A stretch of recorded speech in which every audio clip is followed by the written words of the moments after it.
Misenai spojeni. Yokoso, Bridges for Mission. Bienvenue nan Pon pour Mission. Welcome to Bridges for Mission. Welkom bij Bruggen voor Zending. Well, welcome listeners to another episode of Bridges for Mission, or B4M. This is a Emerging Leader Cohort takeover. So you will not be hearing Sandra on this episode. You may hear her in the next couple interacting with the young adults. But for today's episode, it is just myself, Nicole Cox, and my co-leader, Jenny. Hello, everybody. So we are super excited to be with you here, and you may be asking, why is Emerging Leaders doing a takeover? Well, we are doing the Urbana 2022 conference this year at the end of December, and we are taking 5 young adults to this event, as well as setting up a booth for International Ministries. So in this episode, you will hear brief introductions and a little bit of kind of the mindset of these young adults as they're preparing to go to this conference, in a set of questions. So each one will have 2 questions that they will be asked through this time. So I hope you enjoy it. So first off, we'll start out with the question that we always do, and that is, who are you? Hi, I'm Nora Elizabeth. I'm a current trailblazer from 2022 to 2024. Hi, I'm Nicole, and I'm a connector for 2022 to 2024. Hello, my name is Alex, and I am a trailblazer of the 2022-2024 group. Hi, my name is Ricky, and I am a connector from 2022 to 2024. I'm Kaylee. I'm a connector for the 2022-2024 group. So we are very excited to have all of our Emerging Leader Cohort members joining us for the Urbana conference in December. So let's get started. So our first question goes to Nicole. What drew you to say yes to attend Urbana 2022?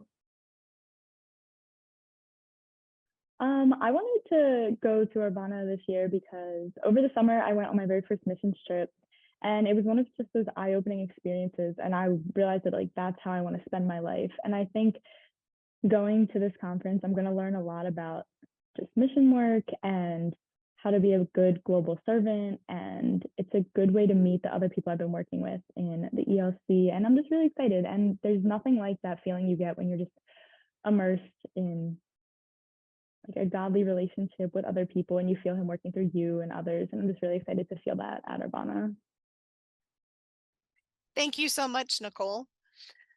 So, Alex, question for you. What are you most looking forward to experiencing while you're at Urbana? So for me, it's 2 things. First, I'm super excited about the worship because I've been living in the middle of the ocean for the last 11 months, and I haven't been able to participate in worship on a regular basis. So I'm really excited to be surrounded by hundreds of thousands of people I don't know worshiping the same God. The second thing is I'm actually really excited to connect with some people that I met at college who are a part of university while at the conference. That's really awesome. Haley, is there an aspect of the conference that you are unsure about experiencing? There's a lot of things I'm unsure about with the conference, since this is my first conference like this, but I am very excited overall. For example, I haven't been to a conference with a topic like this, or this large, or this far away. That makes a lot of sense. Thank you for sharing that with us. Ricky, what are you hoping to learn during this experience? With the information I obtained from this conference, I hope to be able to have a strong foundation of my faith, sufficient enough to leave the nesting faith of my parents and make my faith completely my own. I also hope to broaden my worldview with a multitude of diverse ways people connect and share their faith with one another. For me, this experience is not only about my journey with God, but will also be a challenge to take my faith into a setting away from my parents' foundations. This will teach me how to become more independent and help show me in the ways I best express my own faith. It will also be a first time I'm meeting all of my fellow cohort members face to face. We'll learn the ins and outs of living together, who are the early risers, late nighters, who has the best sense of humor, who has the best poker face. As we share routines for this week at the conference, I hope to learn how to best connect with each of them, not only on a physical and mental level, but also on the deeper spiritual levels to grow in our faith and open our eyes to new ways of fellowship, praise, and prayer. That's so great. Nora, with Urbana being right after Christmas and over New Year's, how are you feeling spending this time with your cohort members instead of your normal holiday traditions? So I'm really excited about this. I'm looking forward to getting to know and bond with my fellow cohort members and other young adults at the conference. Usually this time of New Year's is spent with close family, like just like a small thing, like with my parents. But now being around so many people for this time of year is a new experience, which I'm very much looking forward to, because I think it will be very beautiful to usher in the new year together with a group of people who are fired up for Jesus. Thank you so much. Now, this last question is for all of you, so each of you are going to take a turn answering for us. But how do you hope to encounter God throughout this time? I hope to encounter God by what I learn and what I experience and the overall community and feeling of the groups or group. I hope to encounter God through the people that I meet. I think that relationships are just so important, and I think that God really works through the people that we meet. And I think some of the best conversations you have with complete strangers, you walk away saying like, oh, like that was a blessing. So I really hope I can encounter God through not only me blessing others, but others blessing me as well. And I think that'll just be really meaningful through this time at Urbana. So I hope to encounter God in 3 different ways, or 3 different aspects. First and foremost, like the most encompassing thing, I think, is through community, through getting to know different people and being there together, just like spending time together, seeking God together, worshiping together. And so that's the second one, through the worship, through music, and also through hearing people's stories, through hearing their testimonies. During this conference, I hope to encounter God in a variety of ways, including through community and fellowship, worship, and the addition of more people to my extended spiritual family. The language barrier will not be as much of an obstacle as in previous conferences I have attended. This means I will be able to listen to each speaker and each person in my own heart language, meaning that I can connect with them on a deeper level. In addition, the massive amount of people will make it impossible not to meet someone new and increase the opportunities to connect with them and share personal experiences. So I'm not entirely sure how to phrase this, but I'm just kind of hoping to be overwhelmed by God's presence while I'm there. I'm a person who feels God's presence very physically. I can't do anything but put my head in my hands and just kind of be in his presence. It's one of the most overwhelming feelings in the world, but also very comforting just knowing how present he actually is with me. I'm also kind of hoping just for some, I guess, more guidance and clarity about how he wants me to reach out to people while working in healthcare and reaching out to people in kind of their most intimate, vulnerable states while, using medicine to help them to the best of my ability. And obviously, praying that God's with me and guiding my hands and my words and my heart while I'm doing what I'm called to do. Well, thank you so much, my young adult emerging leader members. We are extremely excited to have you going with us to Urbana this year. Now, listeners, I know that wasn't a lot of call and response like we do on a lot of episodes, but this one was just more to whet the appetite on what is to come. So in episodes Later in this season, we will be having more conversation with the young adults and more insight as they go through each day of the seminars that they will be attending and everything else in this conference. So please join us in further episodes and listening to more about their time at the Urbana Conference. And if you are at Urbana, we do have a booth set up, and we would love for you to come and interact with us. Give us feedback, share thoughts, or possibly even sign up for a volunteer short-term mission experience, or join the Emerging Leader Cohorts yourself if you're between 16 and 29. So we thank you so much for listening and being a part of this episode today. And we hope to see you at Urbana, or we hope that you tune in to listen to more. Until next time.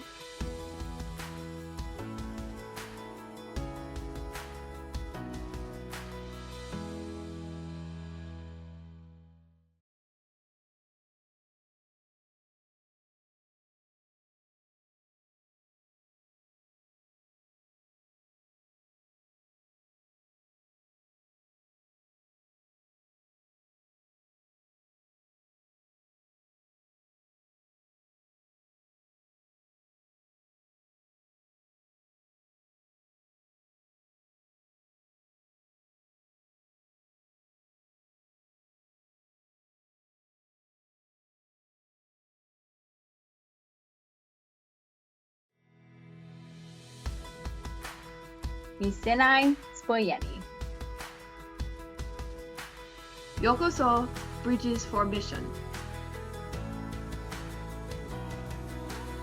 Bienvenue nan Pon pour Mission.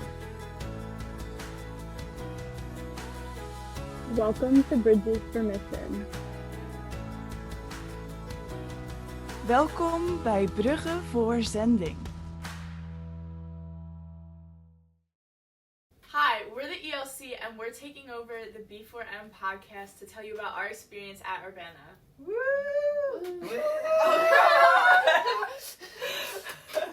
Opening night at Urbana. So first question for opening night. What has been one joy or challenge you experienced today? For me, one challenge that I experienced was the lack of translation in the closed captioning and the intro. I noticed that as they were speaking, anytime they referenced a different language or some words or a phrase in another language, they either said a language that was not English or they didn't even put it in at all. However, they did that for the songs.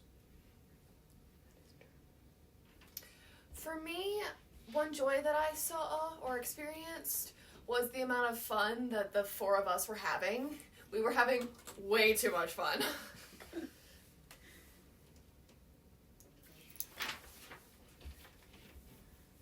I think for me, a big joy was that at one point they specifically mentioned chemical engineering, and I'm a chemical engineering major, and the whole point of them bringing it up was that everyone has a purpose for being at the conference, and just hearing that was like kind of even just special for me, being like that's my God moment, like I'm meant to be at this conference. So one joy that I experienced was walking into the big gathering hall and just feeling the energy of 5,000 people getting ready to praise God. So how did you each see God at work today? I saw God at work during the opening ceremony of Urbana through the way that each person was able to connect as one voice during especially the chants that collectively represented the different cultures and native indigenous people. I saw God during tonight's event witnessing all of the people from all over coming together in one room to praise God.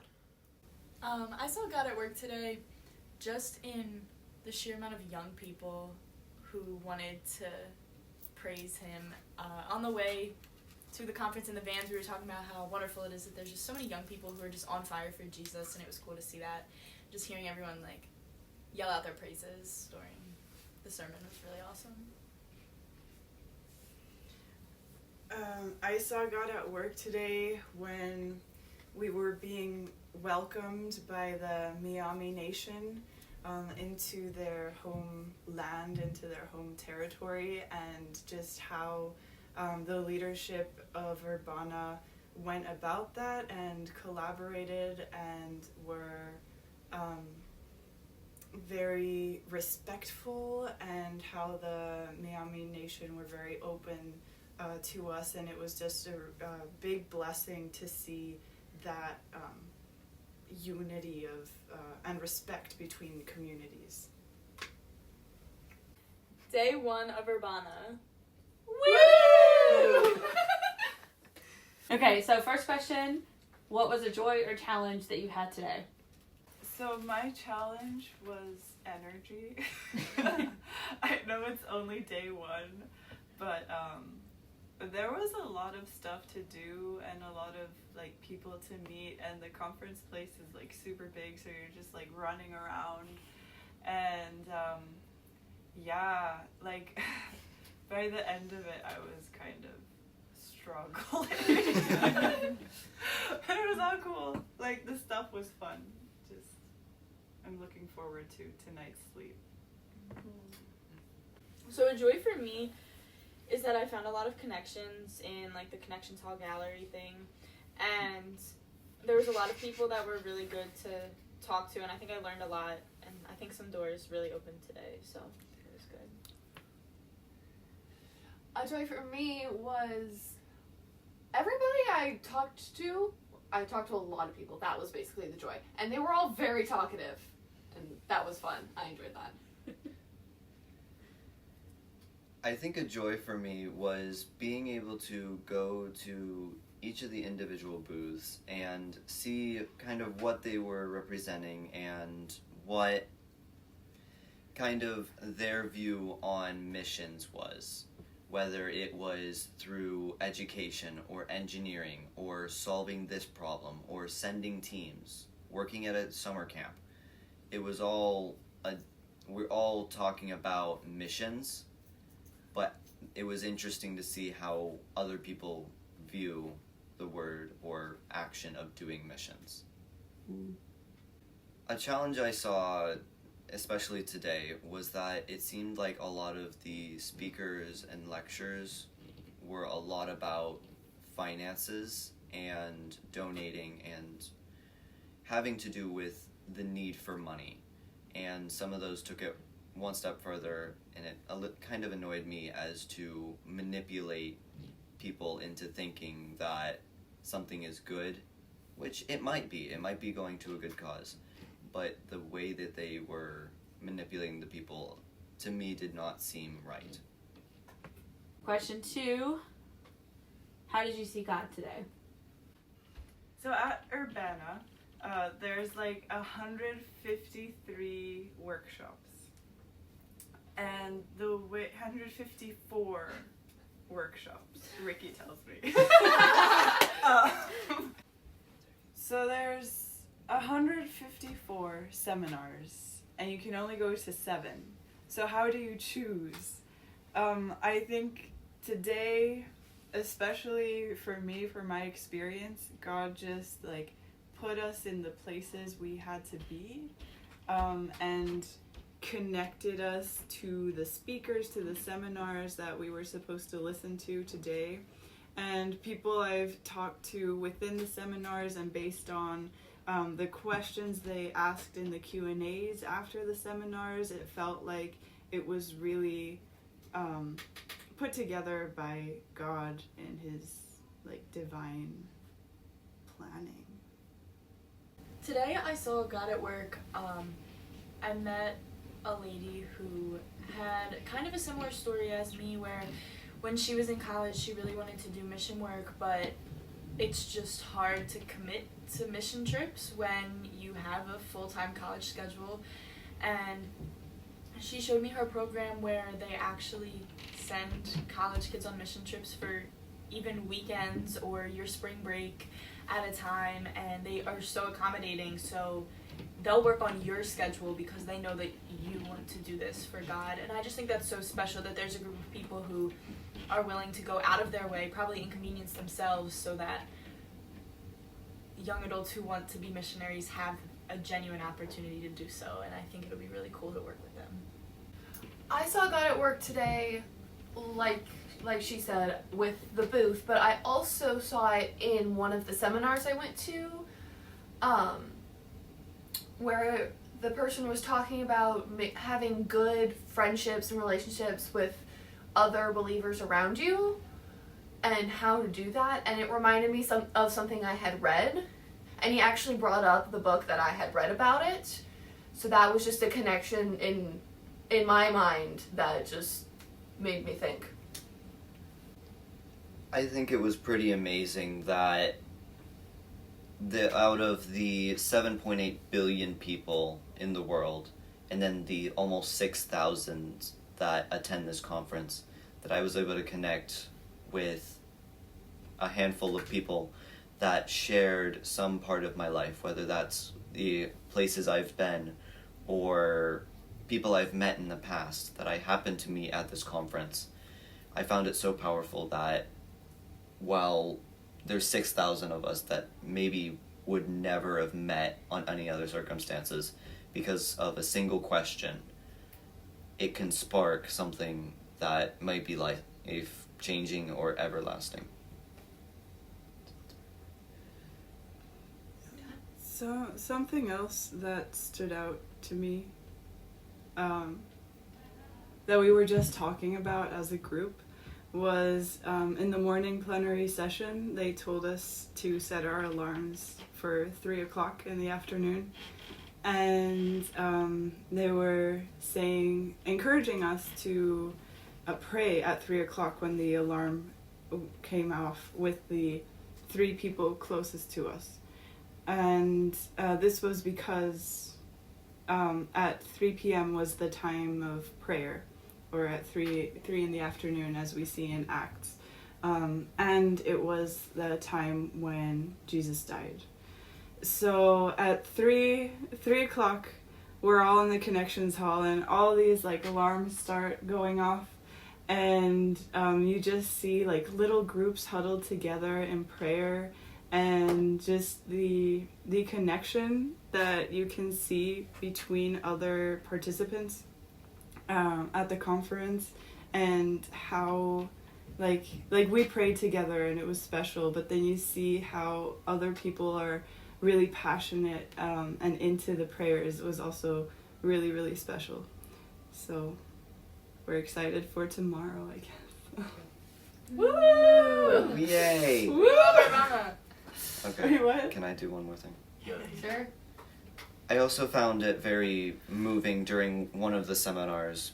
For confidential reasons, I won't reveal too much of their story, but they essentially uprooted their family with young children that you would expect would be in a daycare or being cared for with a hawk's eye view, but instead they uprooted them and instead took them to the mission field.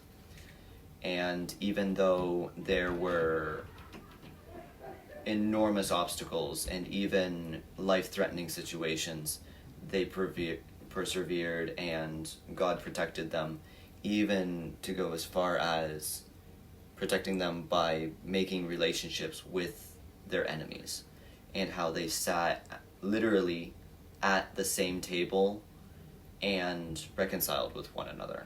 I just found that so moving, and it just goes to show that the Bible isn't just a book.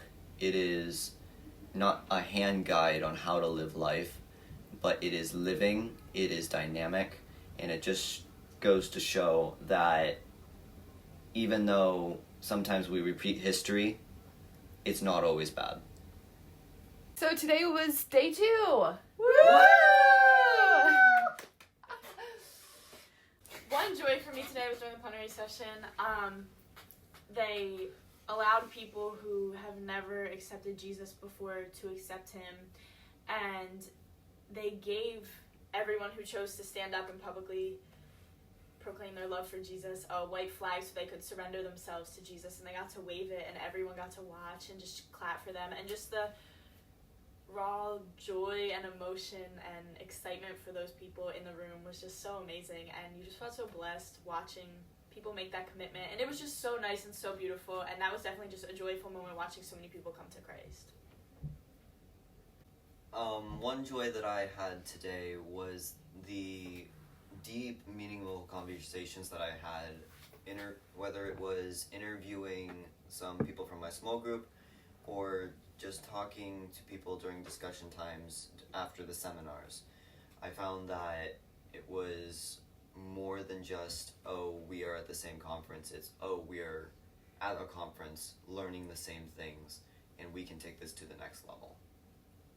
So my joy today was meeting a lot of different people and going around all the spaces, like the communal spaces and the connections hall as well. And I walked around with someone from my small group, which was also very fun, and we just had a blast. So that was cool.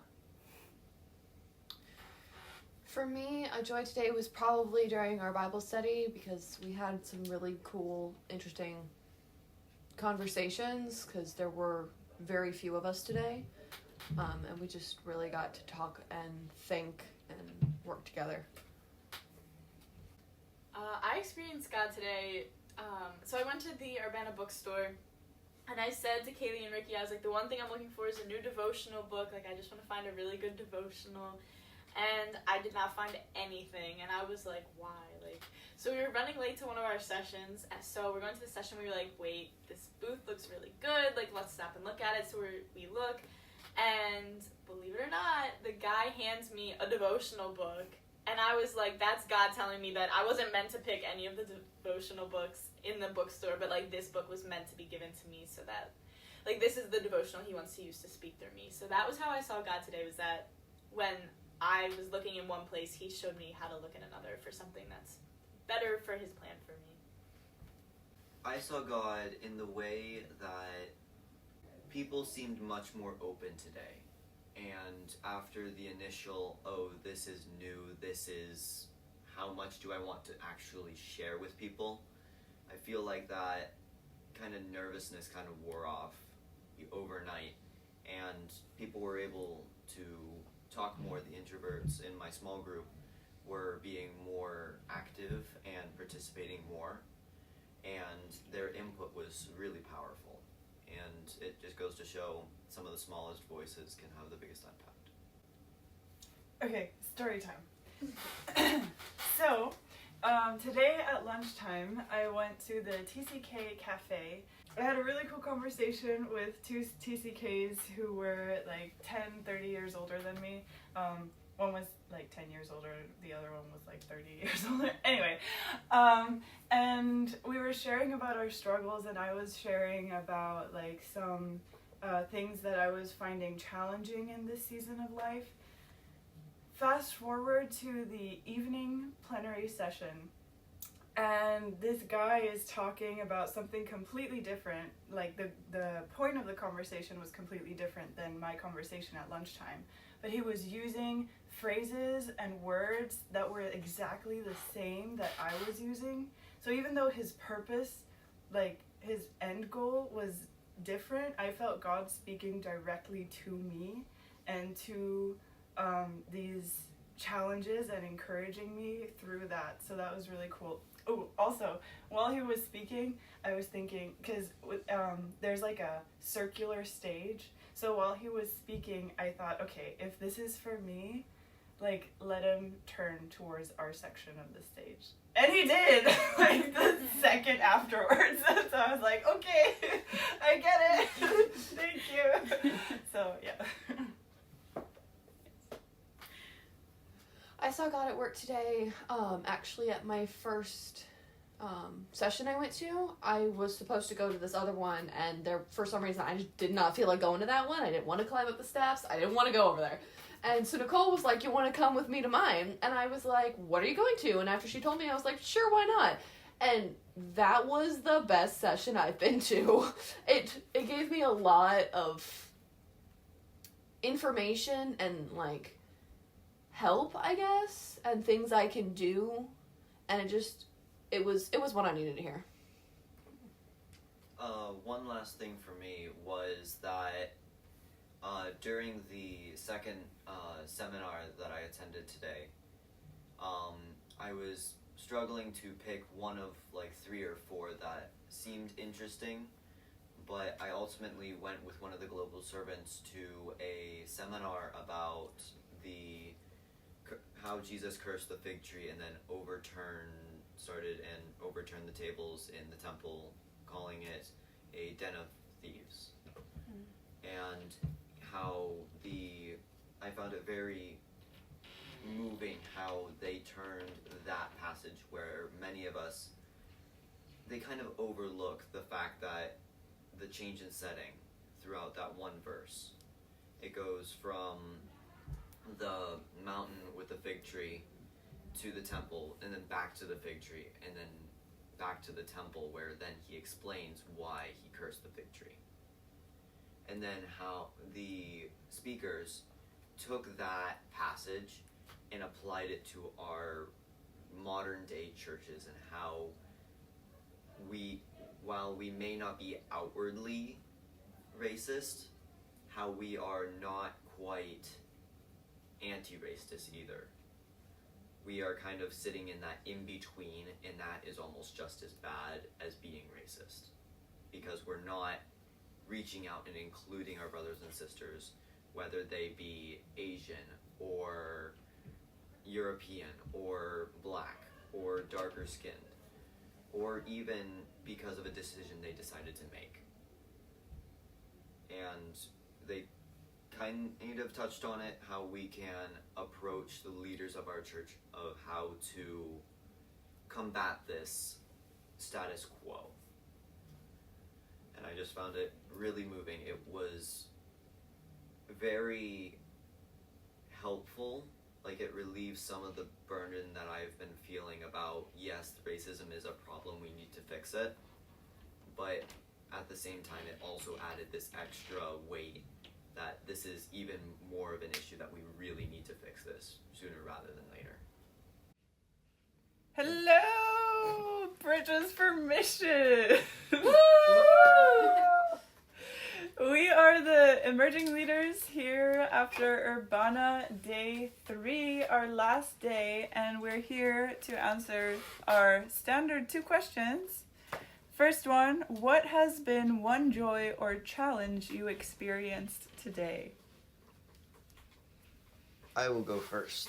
And the joy was finally seeing people open up in my small group.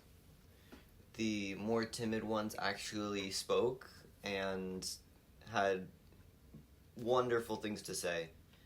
I also was able to connect with at least 3 people from the island, which I now call home, and learn a little bit more about their stories. Okay, so my joy today was the Bible study small group.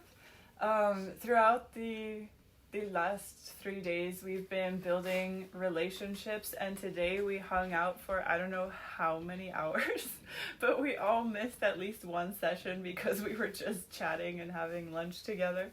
So that was really, really cool. Also, you'll get to hear them on a different episode, so that's fun. Anyway, it was just so nice to be together and like realize that we've made such strong bonds with people that we didn't know 3 days ago, and now they're just like, it's so special. So yeah. I actually had a challenge today, and my challenge is right now trying to figure out what I'm doing this evening because I have to get up really early in the morning. So I'm trying to figure out how to get all that situated. I would say a joy for me today is that someone who I met this week, who I've grown to really care about, actually was one of the people who last night decided to surrender their life to God. And I didn't know that until I caught up with her again today, and she told me, and I was like, that's so awesome. I also didn't know she was like questioning and still not fully sure of her faith. So to find out that she had those insightful thoughts even before fully accepting God, and then hearing her story of how she just felt moved to accept him was just so awesome. One challenge, it hasn't necessarily happened quite yet, but I can see it coming to the point that the four of us have really gotten to grow on each other and have meaningful conversations and kind of open up quite quickly, because this is our first time in person, and the only other way we will see each other until the next in-person event is via online, and that's not quite the same. So it's going to be hard to say see you later until then. Yeah, and even then on Zoom, we're not always all together because we have our own connector and trailblazer groups, and Very rarely do we actually have the entire ELC. Yeah. Oh. Now we're sad on the pod. Good job, Ricky. It means we've been really loving each other. And we've been blessed with. We all clicked so quickly, so it's just such a blessing that no animosity, no tension, no awkward phase. It was just right away, you would have thought we were lifelong friends. Yeah. We've been tight since first grade, if you never knew. And especially the way we pick on each other and joke around. And But we all understand that the others are joking. It's just such a good understanding of each other. Yeah. And how we watch out for each other, and just the little things that you guys do for all of us throughout the day, of checking in with each other. Kaylee brought me a shirt today. That was so sweet. And then just also walking around it's a simple task. Not even a task, but it's a simple action, yet it means so much. Just the company. Yeah, just being in each other's presence and supporting each other in the crazy and in the questions. And there's definitely no regret for missing seminars because of it. Yeah, for sure. Everybody come visit Pennsylvania. Or the I thought we were going to my state. I thought we were going to the DR. We go everywhere. World tour with ELC. Yeah. Should totally do that. What was the second question? Right, second question. I'll do it. How have you seen God move today? I'll take this one first. I think I saw God move today.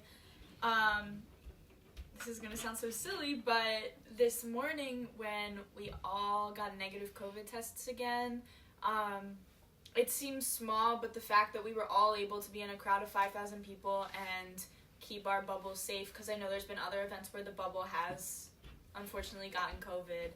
So just the fact that today we were all able to have that, and we were all able to go to every session that we wanted to and just be there every day, and then no one had to spend their week in the sick room. So that was just a blessing that God kept us safe. One way I saw God at work today it wasn't really something I saw, it was something I felt. I went to a session, and during that session, I just got really excited about what we were talking about. And so when it was done, and I went back to the booth, I talked Nicole's ear off for 5-10 minutes about the thing, because I was so excited about it. It was really, really interesting. So for me, I don't know if I'm going to cry. I hope not. It's okay if you do. We're here. So God has been moving all throughout Urbana, and we've all been hearing about each other's stories.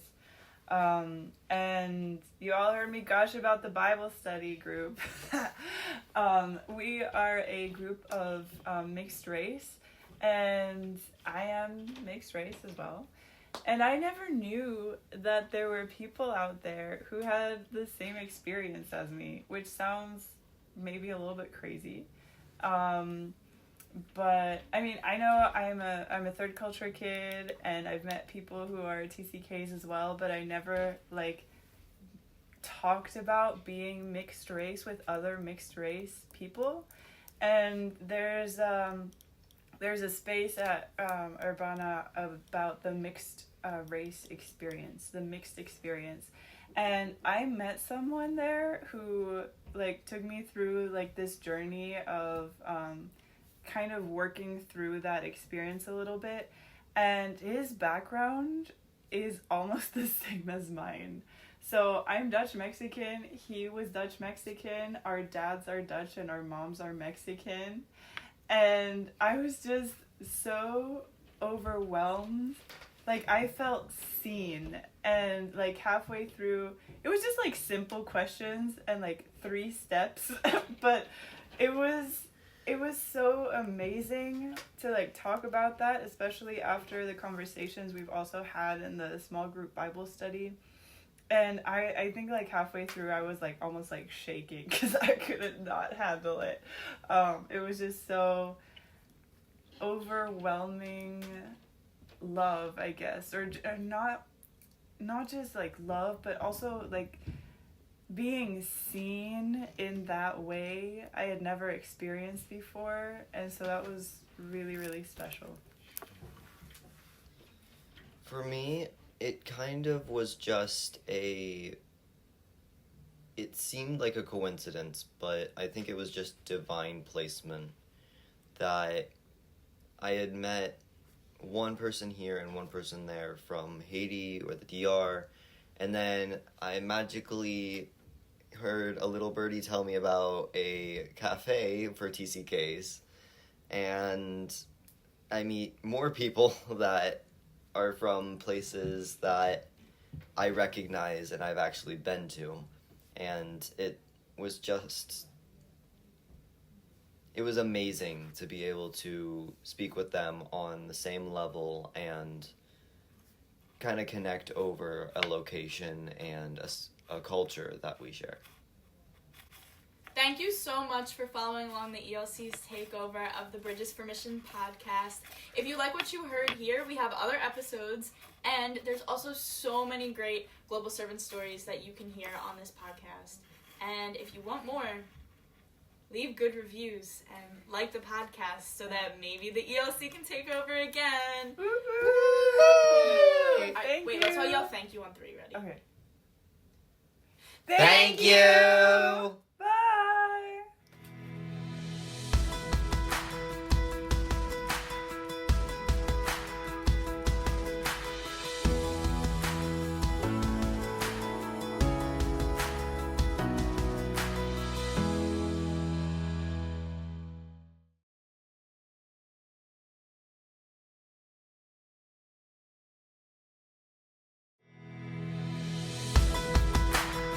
Misenai spojeni.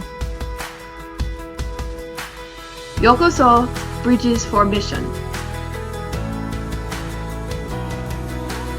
Bienvenue nan Pon pour Mission. Welcome to Bridges for Mission. Welkom bij Bruggen voor Zending. Hello everyone, and welcome to one of our Urbana podcast episode. Here we are, the ELC, Emerging Leaders, with the Global Servants, and today today we'll be interviewing each other, so stick around. Anyway, so my name is Peter Kalkman, and I've been working in the last more than 2 decades in the Czech Republic, in Central Europe, to coordinate the volunteers for American Baptist churches all over Europe with the European Baptist Federation, about 50 Baptist conventions in 40 different countries. We travel a lot, we see God at work in many different places, and we like the people from American Baptist churches to be part of seeing God in so many different places. Yeah, and I'm Nora Kalkman. Together with my husband Peter, we are serving in Prague, Czech Republic.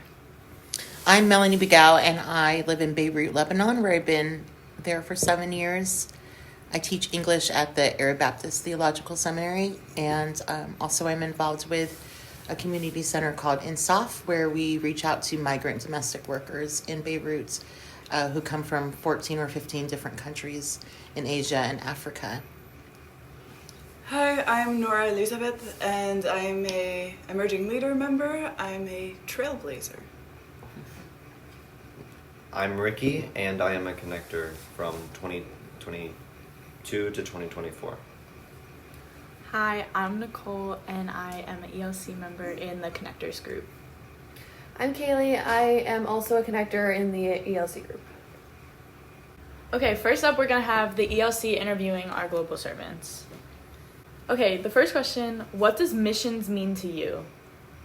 Can each of us start to answer? Yeah. Well, one of the things I think is important to realize when you do mission is that you are being sent. When you're being sent, there is also an aspect of returning. You're not immigrating when you're a missionary. You're being sent with a task and you return from that task. And when you return, you talk with the churches that sent you. So there is this continuous connection with people that sent you on whose behalf you're there, and then you return from your task and you report in those churches on the task that you did. So there is a continuous interaction, and what you may see with short-term mission is that many times it's a mutual blessing. You think you're helping those people, but when you return, you see that those people also helped you in seeing God with new eyes and in a new way. So if missionaries return to their sending churches, they should, in their report, also help elevate the understanding and the knowledge of the people that sent them with what God did with them on the field. So it should be a mutual relationship. That's what I think of when you say the word mission, as opposing to immigration or just go somewhere to work. Okay, well, I don't think this is going to be a complete definition, but I think part of missions is an invitation by God to participate in however He's working in the world. And so when we see a need or we see how God is working and we realize He's inviting us to be a part of that, that step forward, that yes is going out or being a part of God's mission in the world. And I also would like to clarify, I really strongly believe that that's not just something that you do overseas somewhere, but it's definitely in and around wherever you live, and especially in your home country as well, because I think there's a misnomer out there that only missions happens cross-culturally in another country, whereas missions is actually all over. Yeah, for me it is like that. Like mission, it is while you are going. So it is not like it's, you cannot separate. Like it is like now I'm doing mission because I go and in that specific. It is while you are going. It is your whole journey and your whole life, and whatever God place you, that is where you are called to do missions in any place that you are doing and in any stage in your life. Oh, I love that. That was really good. I like nice. that. Yeah. All right. For the second question, what drew you to partnering with IM? Oh, do you mind if I go first? Yeah, because that actually connects to the second time I was at Urbana, exactly like 10 years ago. I didn't really know IM, even though I attended an American Baptist church. And I remember going to Urbana 10 years ago with the specific purpose of trying to look at different mission agencies. And at the time, I was already in contact with 2 or 3 really, really big mission agencies that are focused towards Muslims in the Middle East. And I remember going to those booths and just being lost in their display and stuff like that. I know you guys can relate during this conference. And but I also felt like it was very impersonal, but like they never scanned my badge. They had nice conversation, but it was just kind of like, and how are they going to follow up? I kind of rounded the corner and I met IM for the first time. I had 2 questions that I was approaching all these mission agencies with at that time. And those questions were, how does your organization address women in leadership? And my other question was, how do you see the role of the Holy Spirit in missions? And those are two personal questions that bring up a lot of theological stuff. But I really like the answers of IM, to know that they're very supportive of women in leadership, and then also of the giftings of the Holy Spirit. And even though they did not have a lot of personnel in the Middle East at all, just that continued conversations with them, their willingness to, even at that point, walk with me on this journey of discerning my call into ministry was so helpful. And they became family to me. So. Yeah, I didn't feel that I partnered with IM. I feel that IM partnered with me already growing up. I grew up with all these missionaries. I'm from Baja, and so I knew all these missionaries. And then, so I always feel part of IM. Going to seminary, I got a scholarship from International Ministries. And so for me, it was kind of like a natural. It was just like, I feel like it was family. I just felt that I already was part of International Ministries. But then when I started to see the work that they were doing, and I knew this is the place. The diversity in what International Ministries is doing, and also the diversity in the people and the kind of ministries. It just felt like family, and I am in family. Yeah, for me, on one hand, it was kind of easy. I just married into it. But in hindsight, it couldn't have been a better choice also with International Ministries, partly because I think they have an advantage of being maybe one of the oldest mission agencies in the United States. They were there before a lot of other things were happening. They were there before people split, because in a sense everybody split from them instead of they split from anyone, which also means that they do not really have a very strong statement of faith. As long as you read scripture and as long as you're committed to serving God, that's kind of the main thing.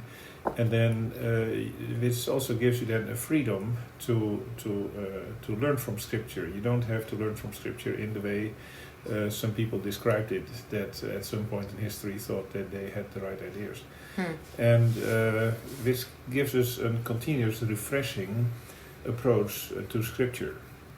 And I like that, to see that among our colleagues. We are left with a lot of trust to just serve God as God is dealing with each of us. And I think that is something I like very much from International Ministries. Then also, I think they are, maybe because of that, they are also on the cutting edge of missions. They are not always keep doing the same thing. That probably doesn't work, but they are always open to do new things and to reevaluate where God is at work and how God is working at that point, and to adjust to that, to not keep doing maybe something that is already obsolete or outdated, but they're always open to see God with new eyes at work in this world, and to follow Him in that.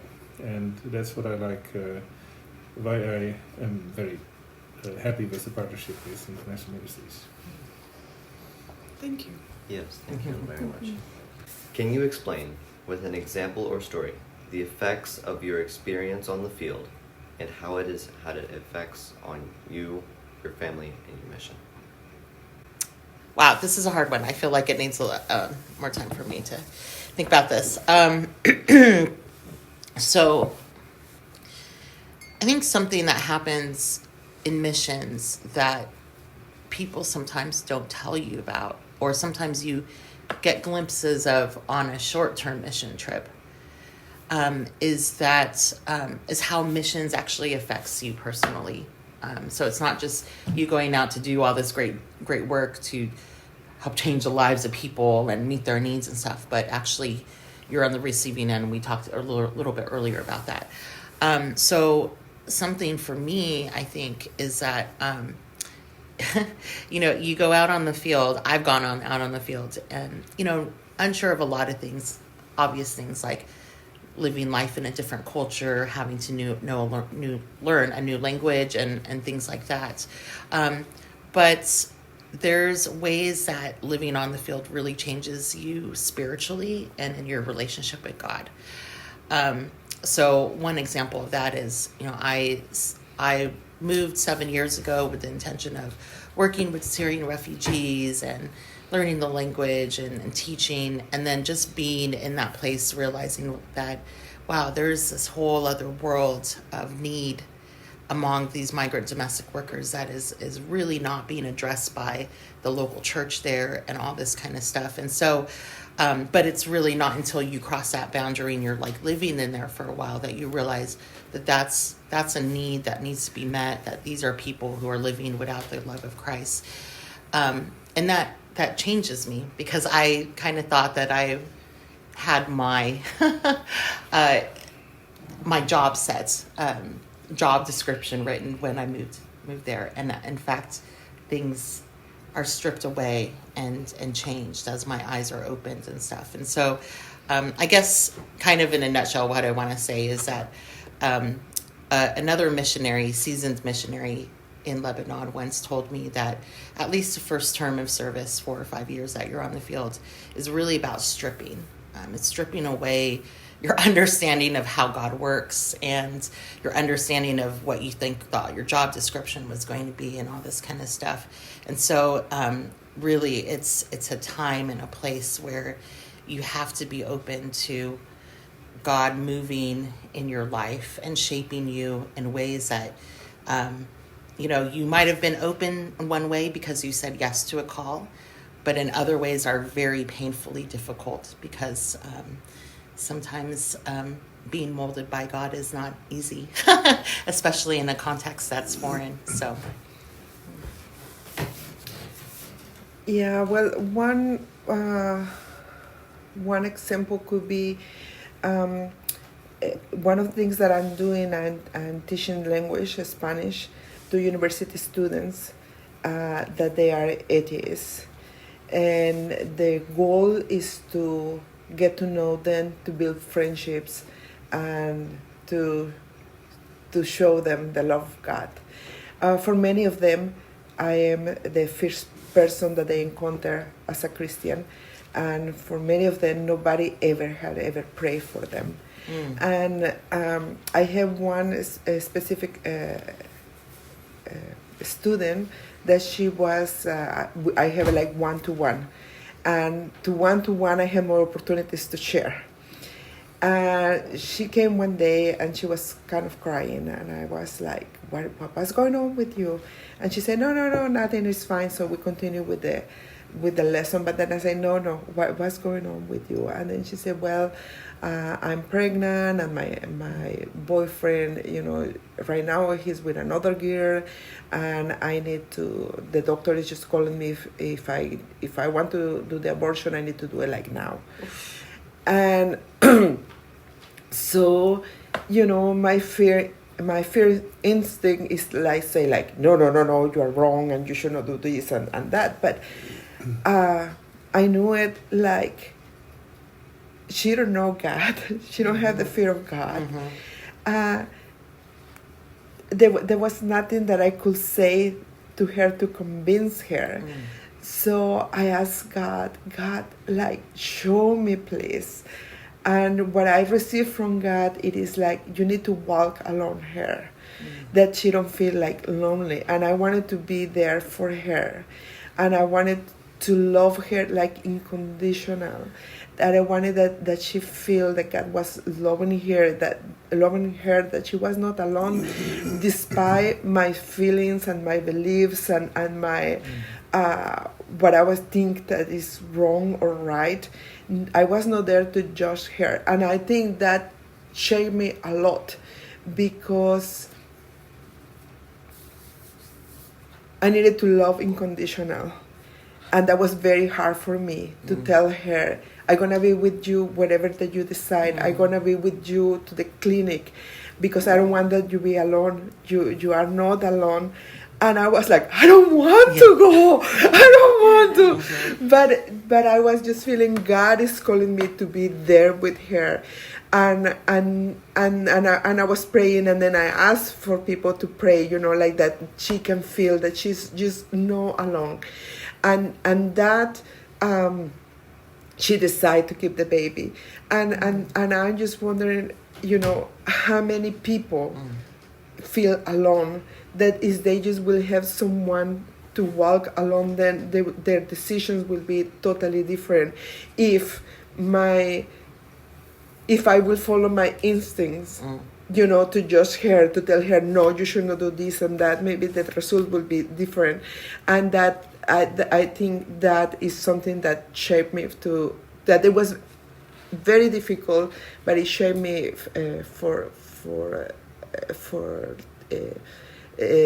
other encounters that later in the mission field.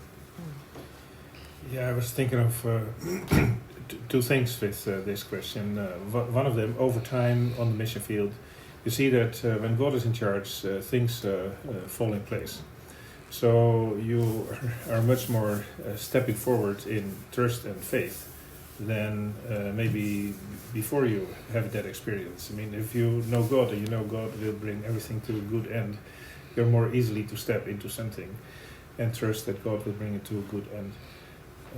So over those years, I think it's a growing relationship of trust with the Lord. And secondly, another thing that we noticed over time is that the environment where you are, how churches, the nature of churches, if we go to the different countries where we are, it often depends more on if they are a minority or a majority church than what kind of denomination or what kind of theology they have. If they are in a minority situation, many times they are much more open for what God is doing and much more humble in stepping out with what God is doing than when they are in a majority situation. When they are in a majority, many times they are probably more bold or more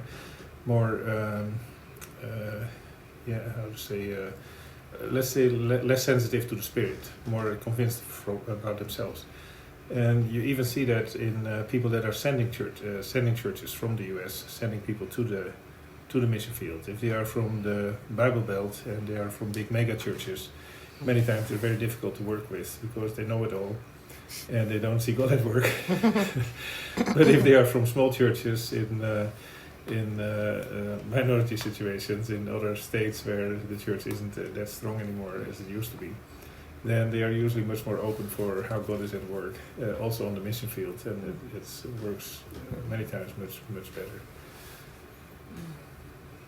Thank you all for sharing and being open to tell us more about your experiences, and I know we enjoyed it, and I hope you listeners have as well. Do you have any questions for us? Yes, we do. Okay, so first question is, what 3 words will you use to describe your experience at Urbana this week when you go home? I would say the 2 words that come to my mind are eye-opening and inspiring, because I've never had an experience like this before, so I think it's been really a good learning experience. For me, my 2 words would probably be fun and informational. Cool. Because I learned a lot. It's only not been that long.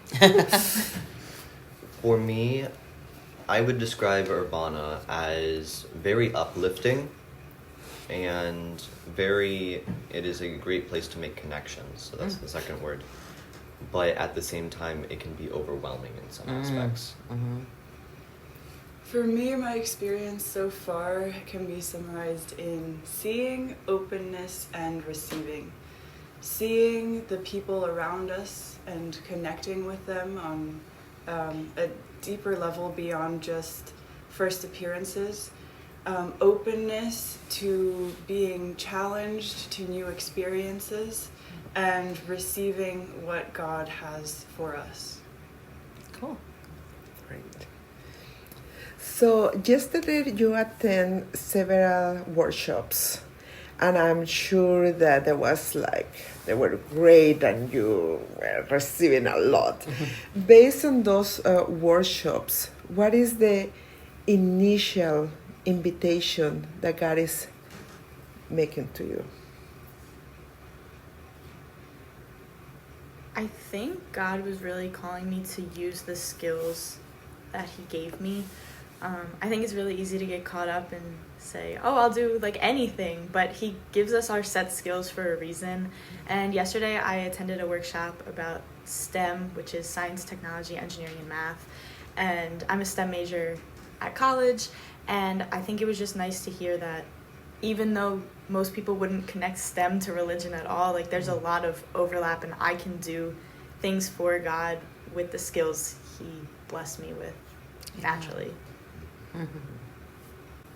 For me, I found through the 2 workshops that I attended that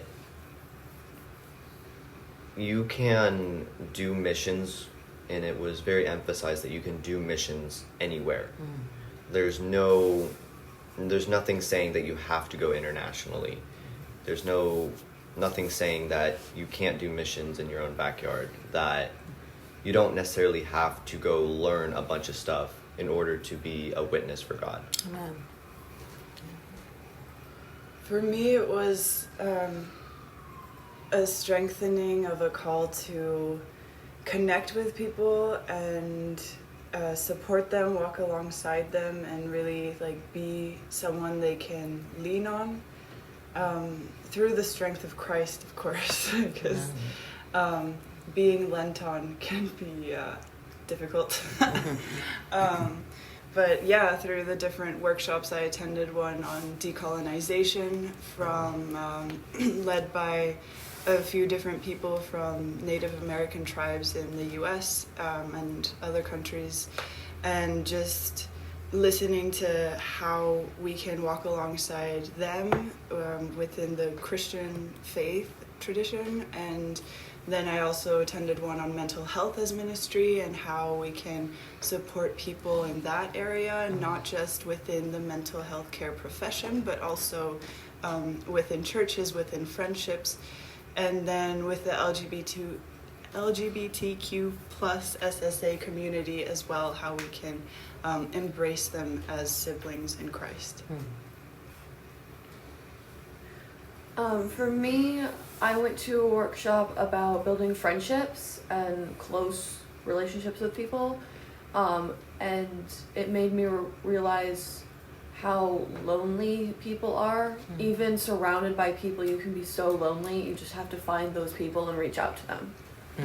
And so I'm going to work on that. Good. And the last question, how do you see God equipping you for future ministry?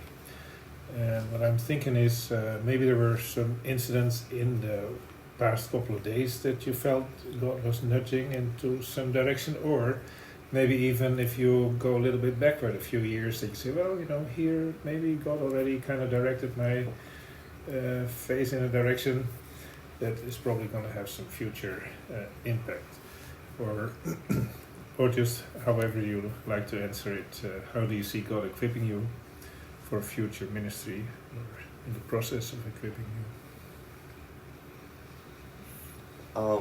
Throughout this week and even in the past, I have noticed myself catching on to methods of being shrewd and how some people can use manipulation when we tend to think of that word with a negative connotation, but yet in the Bible it tells us to be shrewd as serpents but innocent as doves, which Jesus was one of the most shrewd people we know.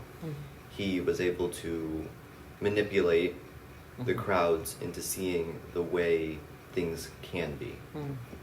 And I've noticed throughout the conference that there are methods of manipulation that just do not sit well with me.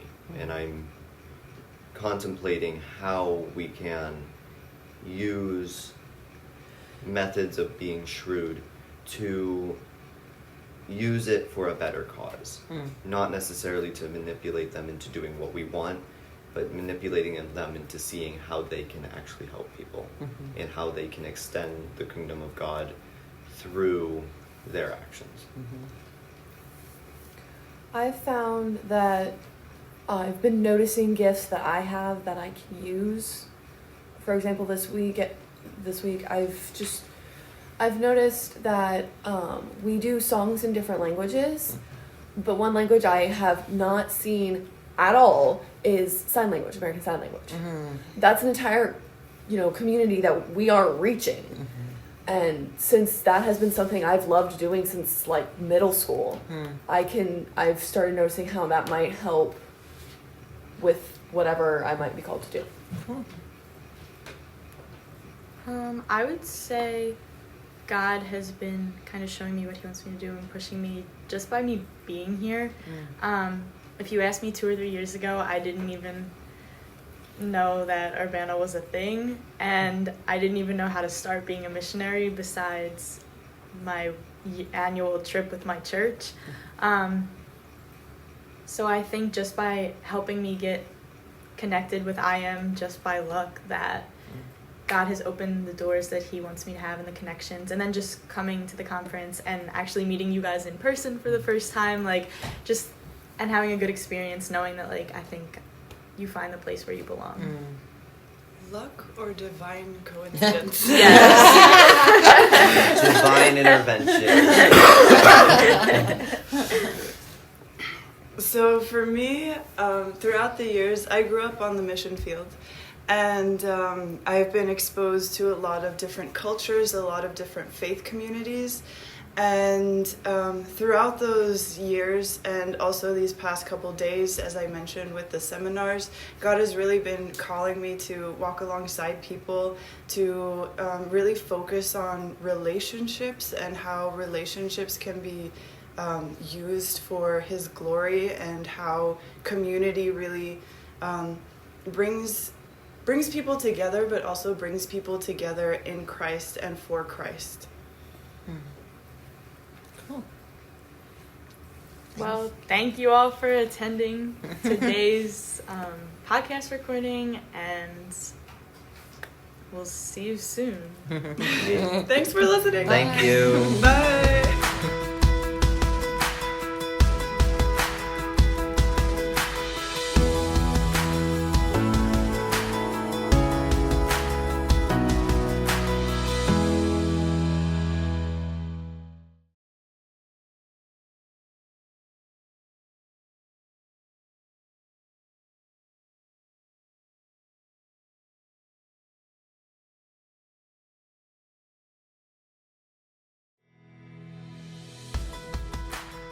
Misenai spojeni. Yokoso, Bridges for Mission. Bienvenue nan Pon pour Mission. Welcome to Bridges for Mission. Welkom bij Bruggen voor Zending. Hey B4M listeners, I am here at Urbana with some people from my small group, and we're gonna be chatting a little bit about our experience. So I'm gonna let them introduce themselves. My name's Emily. I attended Urbana because my mom, she had attended Urbana when she was in college and thought it was an amazing opportunity for her kids to get to have that experience. And my name is Deanna, and I came here with my chapter from San Diego, and I thought it'd be a great experience to kind of kickstart my staff internship with InterVarsity. Nice, thanks. Okay, so first question, what has stood out to you most about your Urbana experience? Maybe like a story or an event or a session or an experience? Probably the choices or the options of seminars and the different topics that they speak on, and how you can choose what you want to learn about or learn more about, and the opportunity to speak to the speakers, asking them questions at the end. I also think they're able to connect you with different organizations, so you can find something that you're interested in or learn more from people's experiences in fields that you're interested in. What are some of the topics from the seminars that stood out to you? One was by a speaker. Her topic was starting a Bible study with international students, and I thought it was really cool because I know, or at A&M, I've seen a lot of international students, mainly Indian, but I know there are other ethnicities. And hers, like, she had Iranian students, Chinese students, Indian students, and Russian and English-speaking students, and she was able to form a Bible study, like, with so many cultures. So I thought that was really cool. Nice. It's so hard to pick one experience, but I would say the plenary speakers and just testimonies that I've heard and just the worship has probably been the most impactful. Man, no, there's so many ones, but it's fine. Especially like when you're starting to sing in like a different language and then all of a sudden like you can sing in language that you know. It's just like, wow, like I can worship God in my own tongue. And then just like listening to testimonies and everything, it's just like so cool to know that you're a part of something so huge in God's kingdom and everything, and that there's so many other things going on, and it kind of makes you kind of not second guess, but like you think about your faith in a different way, because there's always more to like learn and grow in. And sometimes you're like, yes, I'm doing great with my faith, this is something that I want to pursue, but it's just like sometimes we have such a narrow view of what God has for us, and it's so much bigger. And so it's cool to like hear that from other people and their stories and things. And it's like that's the whole reason why I joined, and sometimes I just forget, you know. So it's just a good reminder, I feel like. Yeah. Okay, so next question. How have you seen God at work in these past couple of days? I feel like God has been showing me not necessarily deeper side, like other sides of himself, but new ways that he just is so much more meaningful to me than I've ever experienced or like imagined.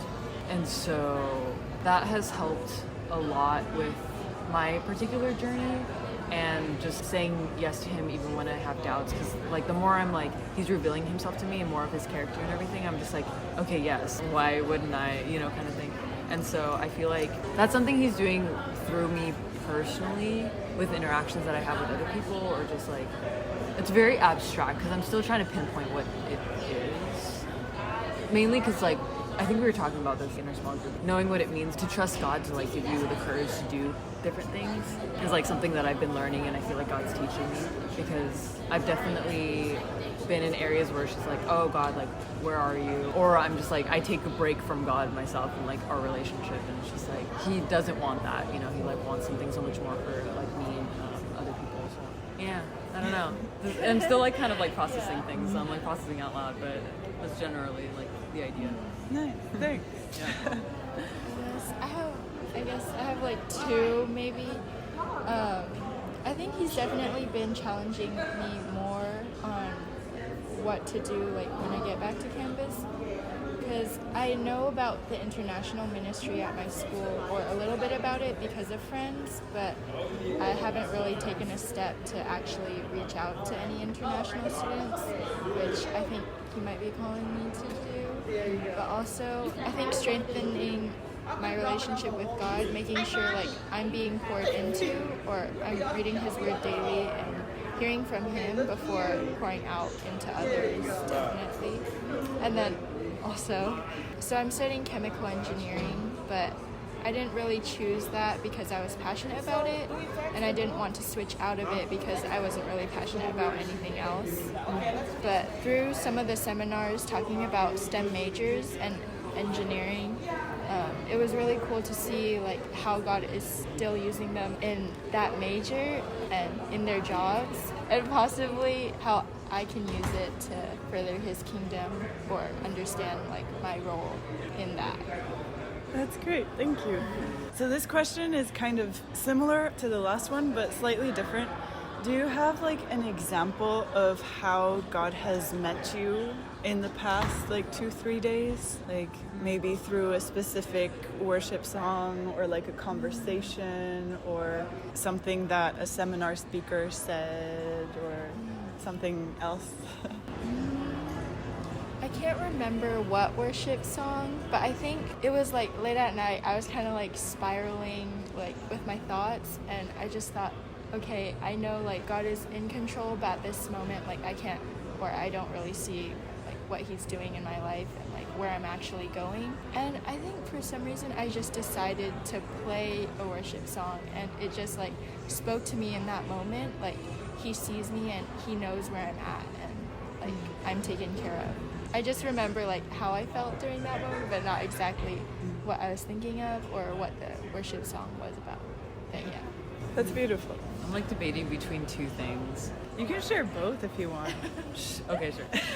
Okay, so the first one was during a prayer meeting for the World Changers Cohort. And so we were doing a little bit of, it's kind of like listening imaginative prayer. And so they kind of led us through time, like think of a place that you feel like the most calm. And so I pictured myself on a surfboard out in the water, and it's like, oh, it's like the nicest place I feel like I've ever been. And basically think of like there's something written on your forehead that you're not proud of. And I can't necessarily remember what that was. It was probably like sinner or something. And then that was like written in red in your forehead or something.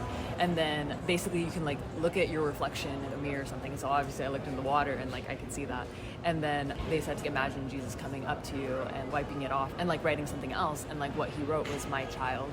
And basically like what he did was like he scooped up some water in his own hands and like showed me my reflection, and like I can see it there. I was like, whoa, this is so cool. And then the second one was during listening prayer with at the plenary, where you imagine yourself in your room. So I imagine myself in my childhood bedroom, and you just remember all the like different things that you're not proud of in there, or like that you're hiding or something like that. And I was like, oh darn it.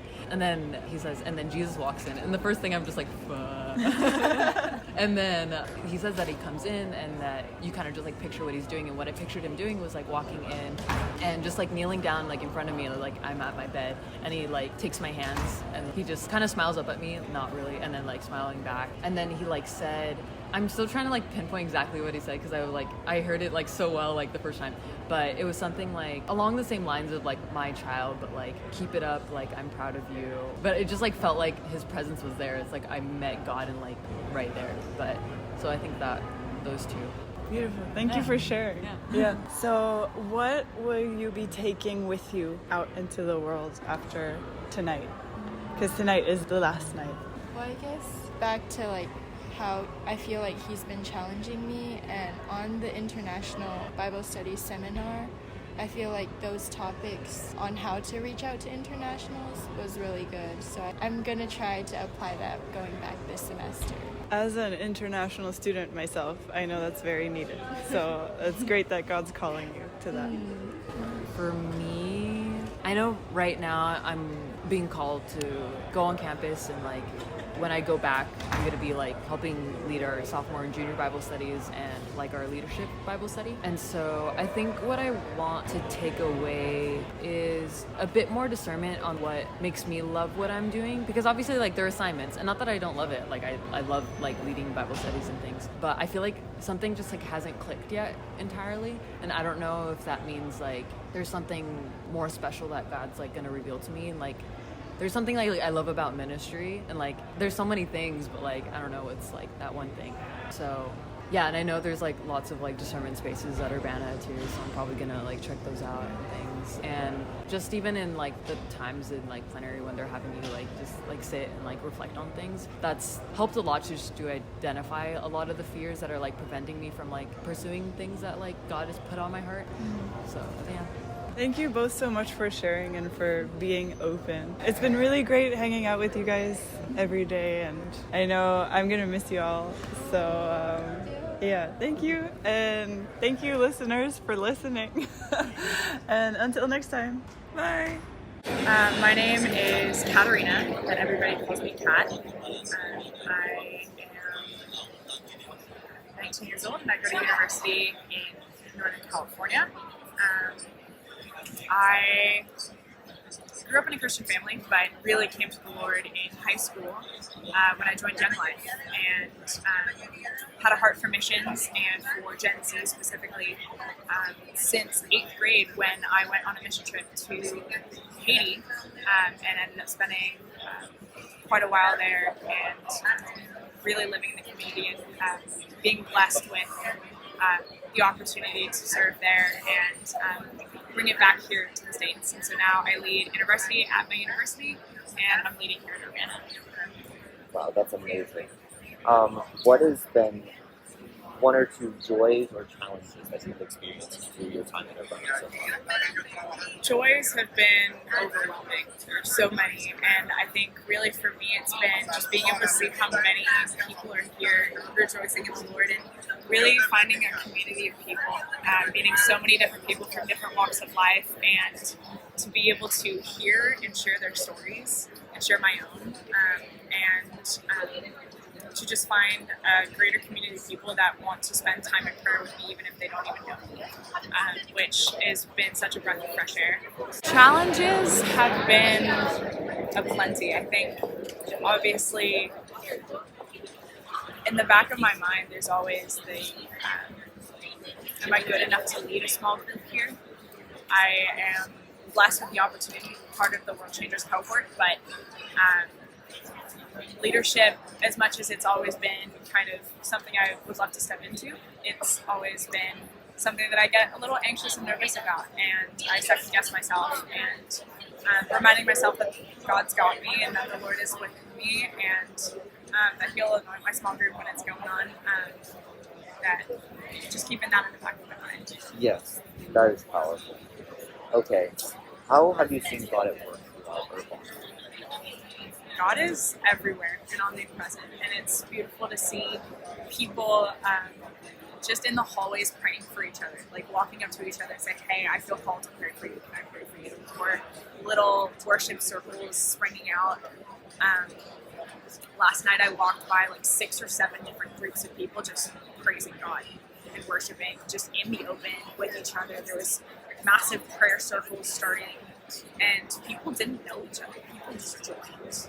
And that's a really beautiful thing, and it shows that God is just absolutely slashing down any barrier that anybody can think of and bringing people together for His purpose, and that's just a beautiful thing.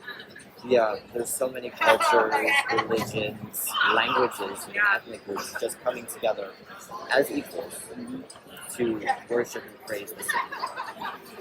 I think the worship team has also done a really awesome job bringing in multicultural elements into our main sessions, which has been really cool to see and experience and hear songs in languages that I've never learned or don't understand, and to be able to sit and see thousands of people worshiping together, even if they don't understand the language, is really beautiful. Okay, how do you see yourself moving forward with missions into the future? I see myself really surrendering myself more to God, just discipling myself and discerning what is on my heart for missions. I mentioned earlier that obviously missions in Gen Z is really on my heart, but who knows what the future holds and what God holds for me on my path. I'm finishing off my degree, and then from there, it'll be completely up to Him what I do. I have a massive heart for war-torn countries and countries that people don't necessarily want to go to or travel to, countries that may be negatively highlighted on the news for not so good reasons, or places in which Christians have either historically or actively been persecuted.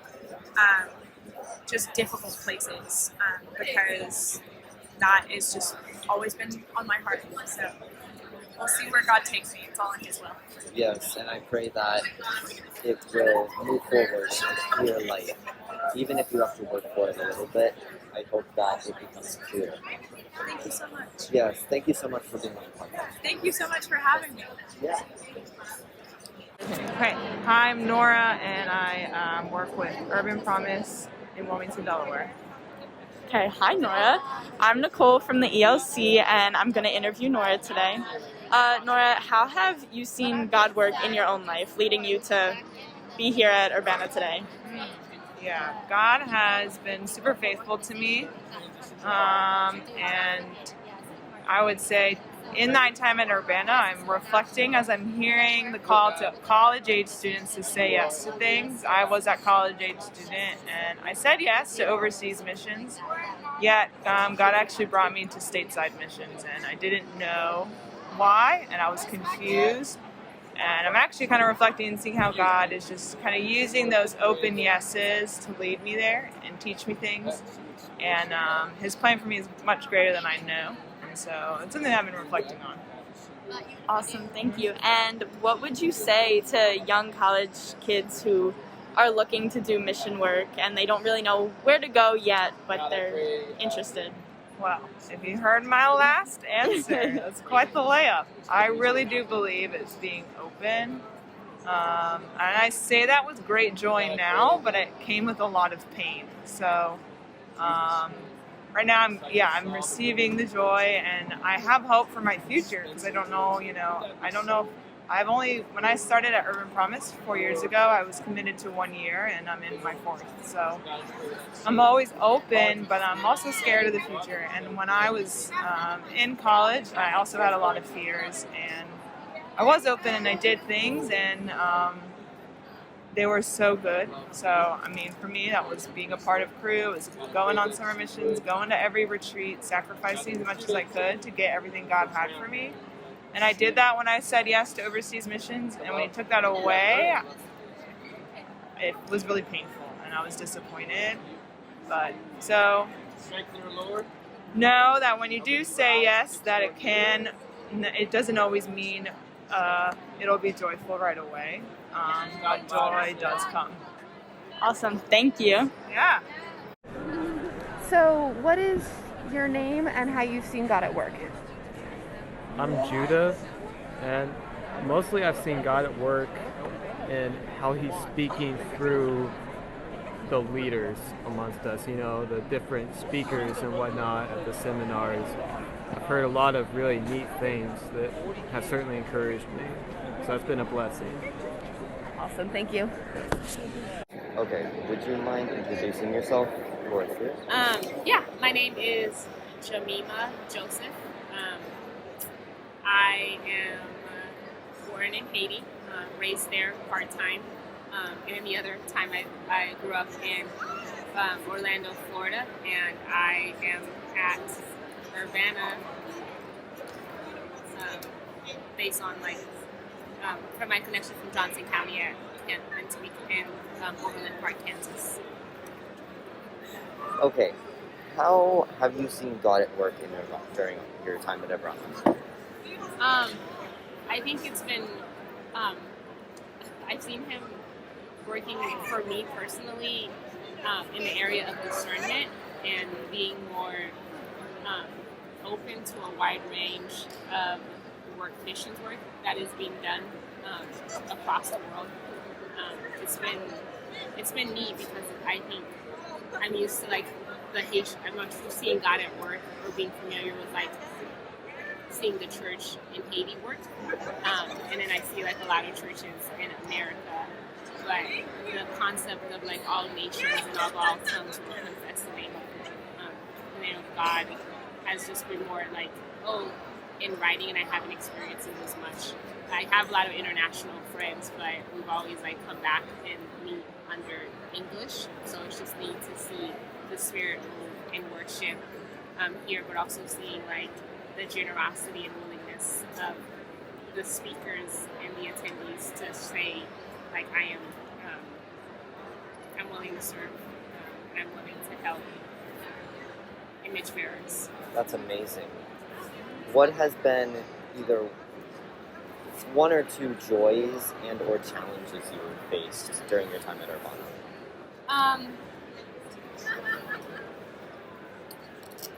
Joy has just been the connections with the small group.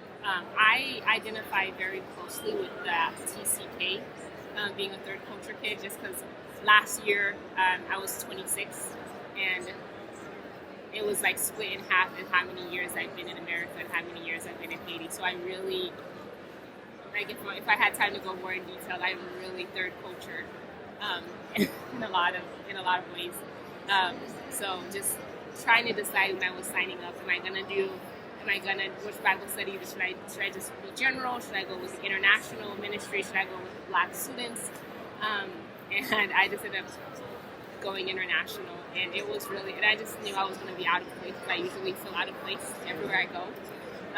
But the first day was really rough and rocky, but day 2 and today was just like, I'm glad I stuck with it because people were also coming from different backgrounds that exhibited a lot of like same experience of like struggle, like finding that identity, but also struggling with it simultaneously. And so that was just a joy to experience that with other people that had lived in Malaysia, that lived in New Jersey, that has gone international because of their family background or just because of their immigration status too. So I enjoyed that in the Bible study, and there were specific speakers. Like there was that Sri Lankan speaker that talked, and I just felt like he just really embodied like a lot of the belief systems that I've had from the last 12 years. Because I feel like I've had to be much more intentional about my belief system and like the trajectory of my life after the 2010 earthquake had happened in Haiti. And so him talking about having a very holistic view of reconciliation was just really good for me. Challenges would probably be, again, like there'll just be statements that are made here and there from InterVarsity, which isn't new. It's not just Urbana, where I'm just like, theologically, I need to work through it and process it. And sometimes it's in seminars, and it's just, I just have to like, I came in saying I need to be open-minded, and when I disagree with things or if I'm challenged, it's not quickly dismiss it or quickly say, not to dismiss or judge it, but this is a period of time that God has asked me to discern it. So that's been a challenge. Yeah, I get it. How do you see God prompting you for ministering, or how you want to move forward with missions in the future? How is God prompting that? If He is. He is. He is. It's just like, I think it's like with almost everything. Like I wake up and I'm interested in working in Haiti. I think there's a huge mission field that's down there. I feel ill-equipped to work in Haiti right now. But I think that through just the community that I have back in Kansas of people that also are interested in Haiti, by professors that are continually drawing out that passion that I have of doing more diplomacy work, wanting some more law in order in Haiti. It's a continuous reminder, and I like that recently God has been putting people on my path where they have a more matured view of missions, because there's that traditional, you go and you spread the gospel to people that have not heard it, who are in desperate need of it. And Haiti is a rich people group, but like kind of like the Reverend Richmond said this morning, of like 84% of people in Uganda are Christians, but then they'll go off and practice witchcraft. Haiti struggles with the same thing. Exactly. So I think there's a huge need for discipleship, and it's just been, God has been, I've had a very cynical view of missions because of like all of my interpreting experience over the years, but lately He's just been really working on my heart through materials that have been landed in my lap and just connections that I've had with people, just to say like missions has a very diverse view, and it's not limited to just like that experience that I had. So I love seeing people doing it in a more practical standpoint with economics and business and discipleship and poverty alleviation methods and healthcare, all the sustainable things that I love, and seeing that come into action. So Yeah, I find the definition of missions is very fluid, and it can fit one person's expectations and their definition, but it can also match this person. Yeah. So whether it's, I've seen the whole spectrum here. There's some who want to do food distributions. There's ones who want to do education, engineering. Missions encompasses all of that, and I find that so amazing. Another thing is, I feel God lining up things that are affirming my past and affirming that this is part of me. You dropped into one of the seminars that, like, Haiti is a rough spot in my life, but the repetitive, oh, I meet a Haitian here.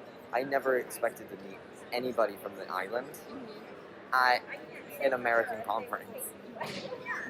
And yet, here we are, we're having an interview, and I find it so touching. Yeah. I think that there was one of the cleaners who came up to the booth because they heard there was people in Haiti, and there's Dominicans, there's people from Puerto Rico, Haiti. I just find it's divine intervention to just drop the right people in the right places. Yeah, very different. I agree with that. I hope you enjoyed listening to all these testimonies by these amazing individuals we met at Urbana. Signing off, this is the Emerging Leaders Discipleship Initiative. Woo!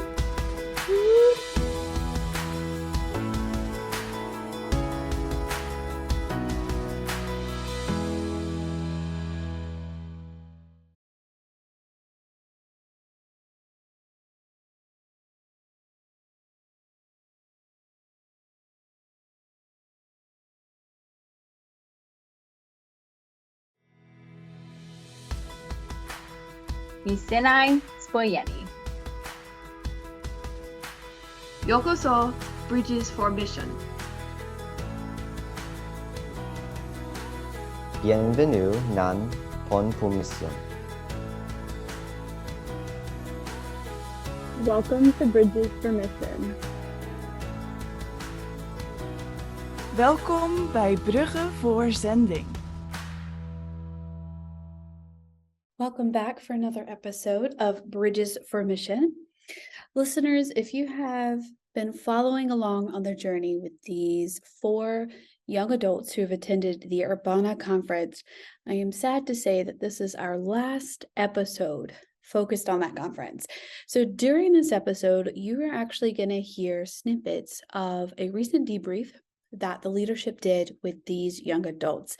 You will hear questions on positive reflections that stretched them and grew them in ways that they unexpectedly encountered, and so much more. So be with us on this journey as we wrap up the amazing God-led time that we have had during Urbana, from pre-conference reflections to now post-conference reflections. So buckle up, hold tight, and enjoy the ride.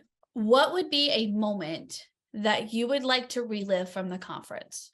For me, it would definitely be like the live worship music into like the new year, and like just like that big celebration where like everyone was just like cheering and like excited. Like that was just so cool, and that it was so unlike anything I've ever experienced before either. There was a moment for me that I think I'd love to experience again, but I don't think it'll ever be like that again. And it was during one of the worship music, and a song came on, and I don't know what it was called. I don't really remember any lyrics about it specifically, and I've tried to find it, but I can't. But it was about being sent out into the world. And Nicole was standing right next to me, and I just felt like this is a song for Nicole. Like, just seeing it was a couple days in. It was I don't think it was the last day, but it was one of those like last days, and just seeing how Nicole was like, well, I don't know if I want to say like growing, or maybe it was just her coming out of her shell, but it was just so clear of God's calling in her life. And I was like, this is Nicole's song. And it was just a moment of unity in that. And it was so special. And yeah. For me, I think the one thing that I would love to relive is the one-on-one conversations. And like, I could include the interviews I did in that, but like, I felt like, yeah, I went from table to table and I had conversations. Oh, this is who I am. But like actually sitting down with someone and like getting to know them. I felt, especially with the Haitian woman that I happened to meet and the small group leader. I felt like it kind of just dove deeper than like what you could have done in a group. And like you made the connection in the time, and then you went so deep so quickly. And they were open to it. For me, I don't have one specific event that I want to relive because there were little things here and there that just meant a lot to me. And I can't compile that in a one day, one event because it lasted the entire time. It's just little things here and there with different people. And it was amazing. So let's do the other side of the coin because, I always like to do that. And I would like to ask overall, personally, what was a challenge for you or something that really, if you don't want to label it as a challenge, what is something that really brought you out of your comfort zone and stretched you the most? I think for me, it was just being open about my faith and talking about it to people I wasn't super close with. And I don't mean that in the sense of you guys, but I mean like in our like small Bible groups and stuff, like those were strangers from all over the country. And like growing up, I always worshiped with the same people every week. So it was like they knew me almost as much as I knew myself. So it wasn't weird to talk about my faith. But having so many people with so many different journeys, like uncomfortable is not the right word because like I was comfortable sharing, but it was also like I guess a little awkward at first because it was like you don't know these people, but you're telling them really deep, vulnerable things. For me, personally, it was mostly the travel, like, because traveling alone anywhere that's more than like a half hour away is nerve-wracking, but much less hundreds of thousands of miles. And then also just technology issues and just other smaller things that were like, oh, things that I miss, or like, oh, there's orange juice or milk to drink, not you can't drink water because it's packed, or just like the small things that you're used to, and then you start to realize, hey, this actually does make a difference. I'm gonna have to agree with Ricky on the traveling. I didn't travel as far. It was still nerve-wracking. It was way too big of an airport to be leaving and then getting back. That was scary. And the other thing that I have was the worship services. Actually, they are a lot different from what I was used to. So just kind of like, it was really cool. I enjoyed it, but it was a little uncomfortable at times.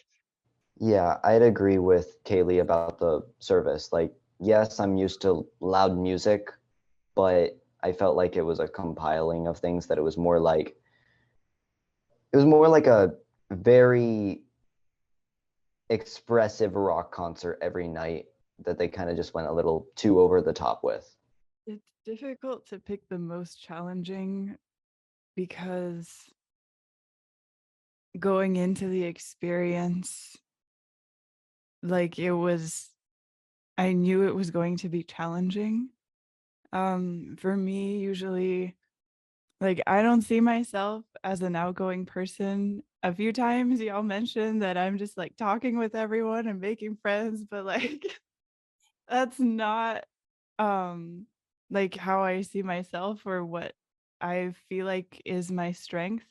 So just going and yeah, and taking that step of just like talking with people, but also meeting new people, and then also like time because you want to talk with more people, but also like you want to be present in the conversation, but also the time is running out. And yeah, so that and also I don't know if it was necessarily challenging about the conference itself, but like being so on fire for God challenged me to take that with me into like every Sunday service. And I guess the more challenging aspect of it was coming out of the conference because, at regular Sunday church service, it's not a rock concert. And the churches I go to, people mostly just, wiggle side to side, and then it's like to keep that that passion for God, taking that with us into our communities and not just leaving that in a place where everyone else is passionate. Oh, one last thing. I think another major thing was, I know it never is, but it's not long enough.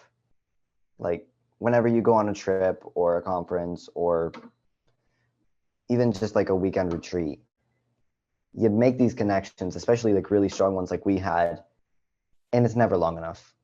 Like people had to leave the morning after, and like you want to spend more time, you want to give them more hugs, you want to do everything with them, but in the end you kind of just have to go, and there's never enough time. Amen. I think me and Nora hugged until the second the plane took off. That was like so sad. It was like saying goodbye to like everyone.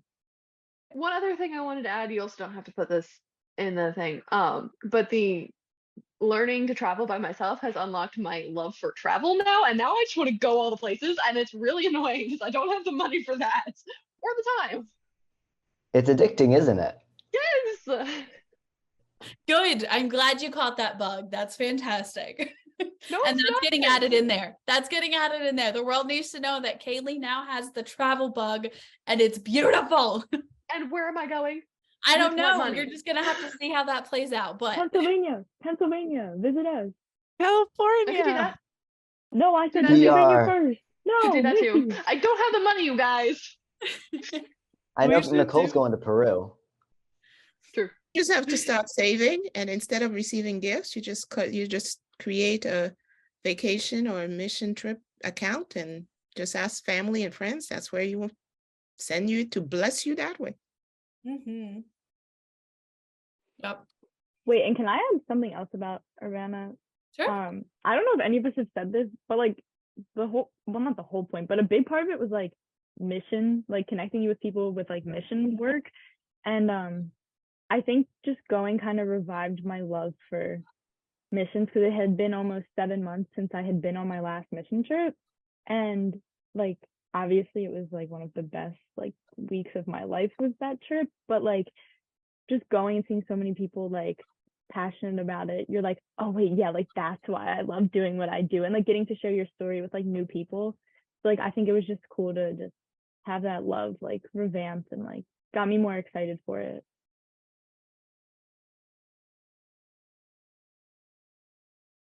We have to have an Urbanana reunion in person. 100%. Yes. We just have to pick which state or continent we're going to, and then we'll just floop to us. Or are you saying to Pennsylvania or to Peru? Oh, if Peru's an option, I'm saying Peru. No, I was gonna say there's 2 of us in PA, so I feel like you guys are coming to us. But you could find more centralized somewhere else, so we didn't all have to go super far. But I have such Yeah, a nice dorm Georgia's a room you little can all closer to stay the in. middle, isn't it? Yeah, like your dorm would let us all stay in your dorm room. Yeah, I don't think. I can only sign in 3 guests at a time, so some people have to sleep outside. Well, if you have 3 guests, that covers me, Ricky, and Nora. Wow, Kaylee. She's like, with the leaders. And then Sandra and Jenny are with Nicole, the other Nicole. I mean, we could make that work. Thanks, Kelly. We know where your allegiance are. I was just kidding. kidding. Your people. That's okay. That's all right. We love you anyway. Yeah. But I think Atlanta would be the perfect city to meet at. I mean, there's Nicole, lots to do.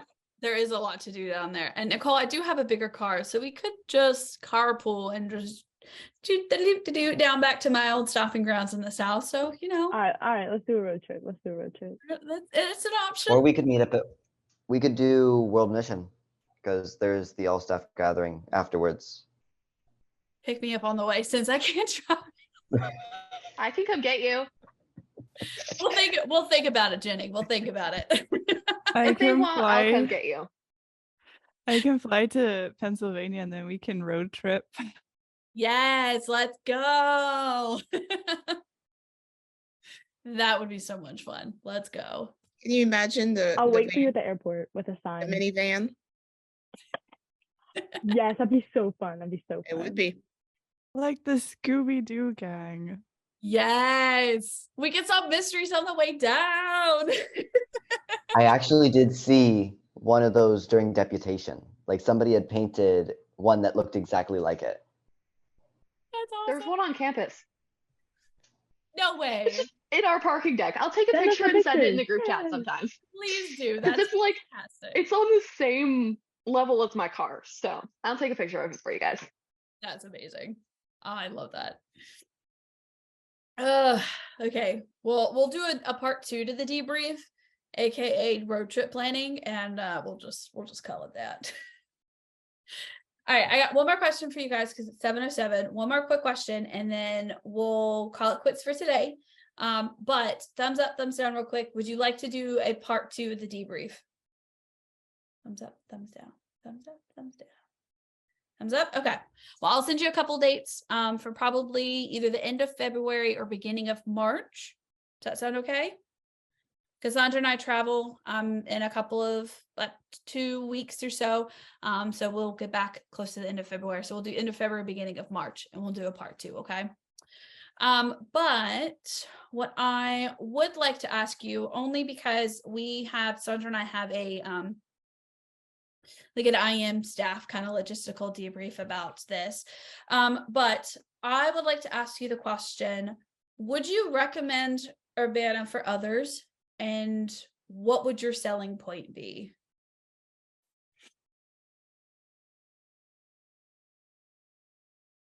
I would definitely 153% recommend Urbana to any and all people. I think for young people, it's a great experience. I'm sure exhibitors as well, like just literally anyone that can come should go. And the biggest selling point, I think, is just the energy that you feel is so like you're just surrounded with people who are truly passionate about God. And especially if you're interested in missions, it's great, but it's more than just like missions outside of your country. And Ricky just put in the chat the word intoxicating. Like it's just amazing to be a part of a group of people, even if a community, Kaylee says, that Nicole, are you gonna put one into? Okay, you can edit that little part out.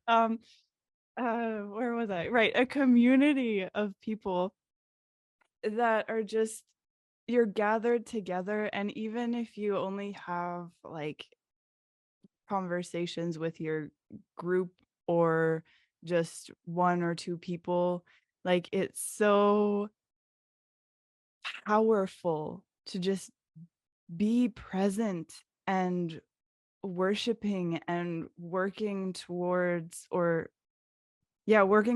same goal, having the same priority of just connecting with God, of walking more and deeper with God.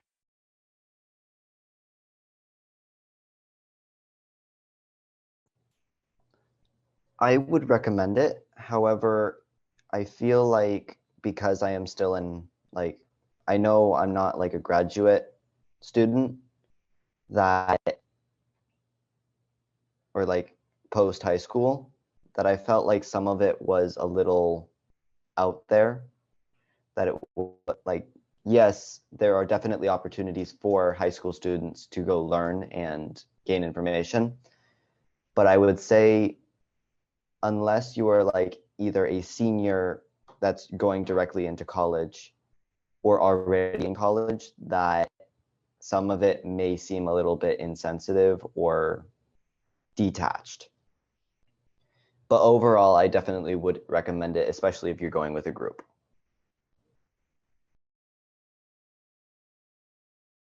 Yeah, I would definitely recommend it. I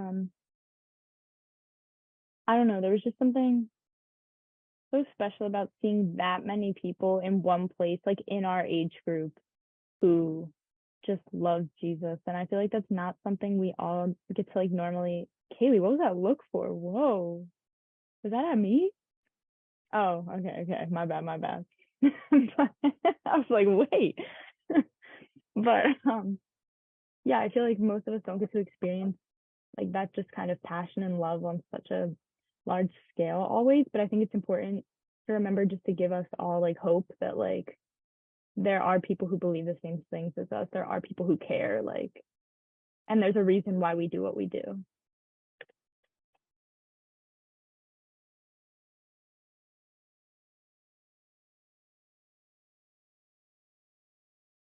I mean, I already put it in the chat, but I would also say you should go, because I was thinking of the community. You get closer with the people you go with, and you get to meet new people and get close with them. So I don't really have much. Yeah, just one more thing, definitely the people. And if you do go, meet as many people as you can, but always have those few that you will go a little bit deeper with, that you are not afraid to go a little bit below the surface, like more than just their name or like what they're studying, but like how their faith has gone. What is their background? What are some challenges they've experienced in their life? I had one more thing and then I forgot it. Oh, goodness. Sorry about that. You're good. No worries. Perfect. Okay. This is absolutely fantastic, guys. And while I'm thinking of it before I end the recording, slightly sidestepping, okay? Your interviews that you did with your people at Urbana, fantastic. And Nora did a really cool job with doing kind of like an interview for the episode on hers. But can one of you guys quickly do an ending, like 5 seconds, like wrapping up saying, you know, these are the interviews from the ELC from Urbana, something along those lines, just real quick. It's the only part of that episode I need left. So would one of you, I mean, it is one of the few episodes that doesn't have a lot of woos in it. So, you know, you can. So can you guys take like 5 seconds and figure that out real quick, if that's okay, just while I have the recording going so I can attach it. And with that in mind, when you say it, do say Emerging Leaders. Don't just say ELC. The Emerging Leaders Discipleship Initiative. Say the full name, please. I remembered my point, so could I do that real quick before we record that? Yeah.